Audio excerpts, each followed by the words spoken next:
ಪರಪ್ಪನ ಅಗ್ರಹಾರ ಜೈಲಲ್ಲಿ ರಾಜಾತಿಥ್ಯ ಪ್ರಕರಣ. ಪರಪ್ಪನ ಅಗ್ರಹಾರ ಠಾಣೆಯಲ್ಲಿ ನಟ ಧನ್ವೀರ್ಗೆ ಗ್ರಿಲ್ ನಡೆಸಲಾಗ್ತಾ ಇದೆ. ವಿಡಿಯೋ ವೈರಲ್ ಪ್ರಕರಣ ಸಂಬಂಧ ಸಿಸಿಬಿ ವಿಚಾರಣೆ ನಡೆಸ್ತಾ ಇದೆ. ನಟ ಧನ್ವೀರ್ ದರ್ಶನ್ ಅವರ ಆಪ್ತ ಬಳಗದಲ್ಲಿ ಗುರುತಿಸಿಕೊಂಡವರು ಈಗಲೂ ಕೂಡ ಇದ್ದಾರೆ. ದೂರು ದಾಖಲಾಗಿರುವಂತಹ ಹಿನ್ನೆಲೆಯಲ್ಲಿ ಈಗ ನಟನ ವಿಚಾರಣೆ ಮಾಡ್ತಾ ಇದೆ ಸಿಸಿಬಿ ಅವರು. ಪೊಲೀಸ್ ಠಾಣೆಗೆ ಆಗಮಿಸಿದ್ದಾರೆ ಧನ್ವೀರ್ ಪರ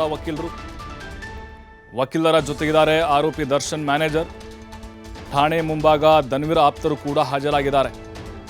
ಅಂದರೆ ಈಗ ಈ ವಿಡಿಯೋಗಳು ರಿಲೀಸ್ ಆಗಿದಾವಲ್ಲ, ಉಮೇಶ್ ರೆಡ್ಡಿದು, ಆಮೇಲೆ ಆ ಉಗ್ರಂದು, ಆಮೇಲೆ ಈ ರನ್ಯಾರಾವಿನಿದ್ರೆ ಆಕೆ ಪ್ರಿಯಕರಂದು ಎಣ್ಣೆ ಹೊಡೆಯೋದು, ಡ್ಯಾನ್ಸ್ ಮಾಡೋದು, ಇವೆಲ್ಲ ವಿಡಿಯೋಗಳನ್ನು ಧನ್ವೀರ್ ಅವರು ರಿಲೀಸ್ ಮಾಡಿದ್ದಾರೆ ಅನ್ನುವಂಥ ಅನುಮಾನದ ಮೇರೆಗೆ ಅವರನ್ನು ವಿಚಾರಣೆಗೆ ಒಳಪಡಿಸಿದ್ದಾರೆ.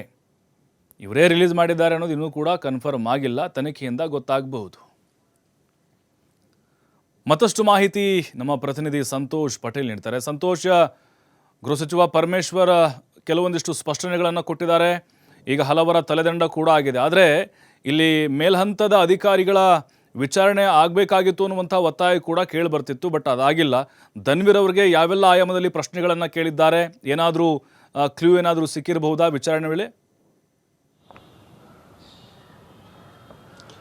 ಪ್ರಭು, ಈಗಾಗಲೇ ಏನು ಪರಪ್ಪನ ಅಗ್ರಹಾರ ಜೈಲಿನಿಂದ ಇದ್ದ ಒಳಗೆ ಮಾಡಿದಂತೆ ಕೆಲ ವಿಡಿಯೋಗಳು ವೈರಲ್ ಆಗಿತ್ತು. ಆ ವಿಡಿಯೋಗಳು ವೈರಲ್ ಆದ ಸಂಬಂಧ ಪರಪ್ಪನ ಅಗ್ರಹಾರ ಪೊಲೀಸ್ ಠಾಣೆಯಲ್ಲೂ ಕೂಡ ಪ್ರಕರಣ ದಾಖಲಾಗಿತ್ತು. ಇದರ ಹಿಂದೆ ಏನು ಬಿದ್ದಂಥ ಪೊಲೀಸರು ಮಾಹಿತಿಯನ್ನು ಕಲೆ ಹಾಕುವಂಥ ಸಂದರ್ಭದಲ್ಲಿ ಏನು ಧನ್ವೀರ್ ನಟ ಏನಿದ್ದಾನೆ ಈತನ ನಂಬರಿಂದ ಕೆಲವರಿಗೆ ವೈರಲ್ ಆಗಿರುವಂಥದ್ದು, ಶೇರ್ ಆಗಿರುವಂಥ ಮಾಹಿತಿ ಗೊತ್ತಾಗುತ್ತೆ. ಈ ಸಂಬಂಧ ಆತನನ್ನು ಏನೋ ಬೆಳಗಿನ ಜಾವ ಕರ್ಕೊಂಬಂದಿರುವಂಥ ಸಿಸಿಬಿ ಅಧಿಕಾರಿಗಳು ಮೊದಲು ಅದನ್ನು ತನಿಖೆಯನ್ನು ಅಂದರೆ ವಿಚಾರಣೆಯನ್ನು ನಡೆಸ್ತಾರೆ. ನಿಮಗೆ ವಿಡಿಯೋಗಳು ಎಲ್ಲಿಂದ ಬಂದಿದೆ ಏನು ಅನ್ನೋದ್ರ ಬಗ್ಗೆ, ಇಲ್ಲ ನೀವು ಒಳಗಡೆ ಹೋಗಿ ವಿಡಿಯೋಗಳನ್ನು ಬಂದಿದ್ದೀರಾ ಅನ್ನೋದ್ರ ಬಗ್ಗೆ ಕೂಡ ಎಲ್ಲ ಮಾಹಿತಿಗಳನ್ನು ಎನ್ಕ್ವೈರಿಯನ್ನು ಮಾಡಿರುವಂಥದ್ದು. ಇದಾದ ಬಳಿಕ ಅವರನ್ನು ಸಿಸಿಬಿ ಪೊಲೀಸರು ಬಿಟ್ಟು ಕಳಿಸಿರುವಂಥದ್ದು. ಇದಾದ ನಂತರ ನೇರವಾಗಿ ಪರಪ್ಪನ ಅಗ್ರಹಾರ ಪೊಲೀಸ್ ಠಾಣೆಯಲ್ಲಿ ದಾಖಲಾಗಿದ್ದ ಪ್ರಕರಣಕ್ಕೆ ಸಂಬಂಧಪಟ್ಟ ಹಾಗೆ ಅಲ್ಲಿಗೆ ಹಾಜರಾಗಿರುವಂಥ ಏನು ಧನ್ವೀರ್ ಅಲ್ಲಿ ವಿಚಾರಣೆಯನ್ನು ಎದುರಿಸ್ತಾ ಇರುವಂಥದ್ದು. ಸದ್ಯ ಪರಪ್ಪನ ಅಗ್ರಹಾರ ಪೊಲೀಸರು ಈಗಾಗಲೇ ವಿಚಾರಣೆಯನ್ನು ನಡೆಸ್ತಾ ಇರುವಂಥದ್ದು ವಿಡಿಯೋಗಳಿಗೆ ಸಂಬಂಧಪಟ್ಟಾಗ. ಇದು ಒಂದು ಕಡೆ ಆದರೆ, ಮತ್ತೊಂದು ಕಡೆ ಅವ್ರನ್ನ ಇವತ್ತು ಮಾಹಿತಿಯನ್ನು ತೆಗೆದುಕೊಂಡ ಬಳಿಕ ಒಂದು ನೋಟಿಸನ್ನು ಕೊಟ್ಟುಕೊಳಿಸುವ ಸಾಧ್ಯತೆ ಇರುವಂಥದ್ದು. ಯಾಕಂತ ಹೇಳಿದ್ರೆ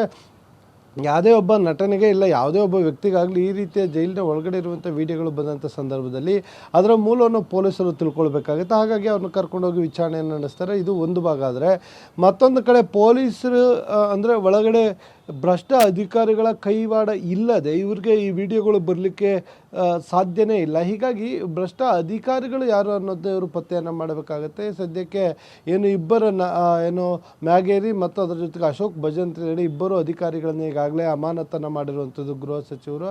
ಅದರ ಜೊತೆಗೆ ಅವರು ಏನು ಜೈಲಿನ ಪ್ರಮುಖ ಅಧೀಕ್ಷಕ ಆಗಿದ್ದಂಥ ಸುರೇಶ್ ಏನಿದ್ರು ಅವ್ರನ್ನೂ ಕೂಡ ವರ್ಗಾವಣೆಯನ್ನು ಮಾಡಿರುವಂಥದ್ದು. ಇಂಥ ಇನ್ಸಿಡೆಂಟ್ಗಳಾದಾಗ ಅಂಥವ್ರನ್ನ ವರ್ಗಾವಣೆ ಮಾಡಿ ಇಲ್ಲ ಅಮಾನತನ್ನು ಮಾಡಿ ಇದಾದ ನಂತರ ಜನರ ಕಣ್ಣೋರಿಸುವಂಥದ್ದು. ಕೆಲ ದಿನಗಳ ಬಳಿಕ ಇವರೇ ಸರ್ಕಾರವೇ ಅವ್ರಿಗೆ ರಿವೋಕ್ ಮಾಡಿಕೊಟ್ಟು ಬೇರೆ ಕಡೆ ಪೋಸ್ಟಿಂಗನ್ನು ಕೊಡುವಂಥದ್ದು. ಇದರ ಬದಲು ಅಂಥವ್ರನ್ನ ಸೇವೆಯಿಂದ ಏನು ವಜಾವನ್ನು ಮಾಡಬೇಕಾಗುತ್ತೆ. ಯಾಕಂತ ಹೇಳಿದ್ರೆ ದೇಶದ ಭದ್ರತೆಗೆ ಧಕ್ಕೆ ಬರುವಂಥ ಟೆರರಿಸ್ಟ್ಗಳ ಜೊತೆಯೂ ಕೂಡ ಇವರು ಸಂಪರ್ಕವನ್ನು ಇಟ್ಕೊಂಡು ಅವ್ರಿಗೋಸ್ಕರ ಇವರು ಮೊಬೈಲ್ಗಳು ಬೇಕಾದಂಥ ಫೆಸಿಲಿಟಿಗಳನ್ನು ಕೊಡ್ತಾರೆ.